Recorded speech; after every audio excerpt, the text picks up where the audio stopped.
2 Kings 25. So in the 9th year of Zedekiah's reign, on the 10th day of the 10th month, Nebuchadnezzar, king of Babylon, marched against Jerusalem with his whole army. He encamped outside the city and built siege works all around it. The city was kept under siege until the 11th year of King Zedekiah. By the 9th day of the 4th month, the famine in the city had become so severe that there was no food for the people to eat. Then the city wall was broken through, and the whole army fled at night through the gate between the two walls near the king's garden, though the Babylonians were surrounding the city. They fled toward the Arabah. But the Babylonian army pursued the king and overtook them in the plains of Jericho. All his soldiers were separated from him and scattered, and he was captured. He was taken to the king of Babylon at Riblah, where sentence was pronounced on him. They killed the sons of Zedekiah before his eyes. Then they put out his eyes, bound him with bronze shackles, and took him to Babylon. On the 7th day of the 5th month, in the 19th year of Nebuchadnezzar, king of Babylon, Nebuzaradan, commander of the imperial guard, an official of the king of Babylon, came to Jerusalem. He set fire to the temple of the Lord, the royal palace, and all the houses of Jerusalem. Every important building he burned down. The whole Babylonian army, under the commander of the imperial guard, broke down the walls around Jerusalem. Nebuzaradan, the commander of the guard, carried into exile the people who remained in the city, along with the rest of the populace and those who had deserted to the king of Babylon. But the commander left behind some of the poorest people of the land to work the vineyards and fields. The Babylonians broke up the bronze pillars, the movable stands, and the bronze sea that were at the temple of the Lord, and they carried the bronze to Babylon. They also took away the pots, shovels, wick trimmers, dishes, and all the bronze articles used in the temple service. The commander of the imperial guard took away the censers and sprinkling bowls, all that were made of pure gold or silver. The bronze from the two pillars, the sea, and the movable stands which Solomon had made for the temple of the Lord was more than could be weighed. Each pillar was 18 cubits high.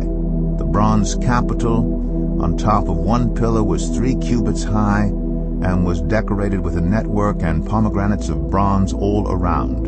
The other pillar with its network was similar.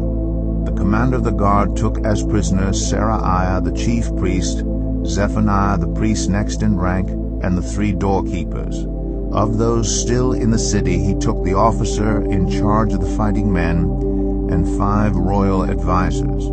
He also took the secretary, who was chief officer in charge of conscripting the people of the land, and 60 of the conscripts who were found in the city. Nebuzaradan, the commander, took them all and brought them to the king of Babylon at Riblah.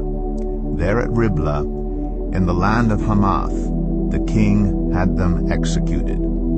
So Judah went into captivity away from her land. Nebuchadnezzar, king of Babylon, appointed Gedaliah, son of Ahikam, the son of Shaphan, to be over the people he had left behind in Judah. When all the army officers and their men heard that the king of Babylon had appointed Gedaliah as governor, they came to Gedaliah at Mizpah.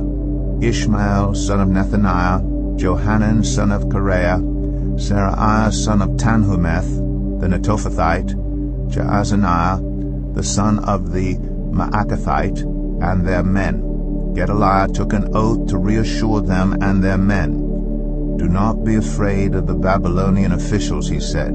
"Settle down in the land and serve the king of Babylon, and it will go well with you." In the 7th month, however, Ishmael, son of Nethaniah, the son of Elishama, who was of royal blood, came with 10 men and assassinated Gedaliah, and also the men of Judah and the Babylonians who were with him at Mizpah.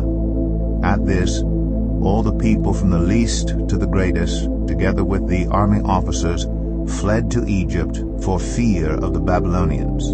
In the 37th year of the exile of Jehoiachin, king of Judah, in the year Awel-Marduk became king of Babylon, he released Jehoiachin, king of Judah, from prison.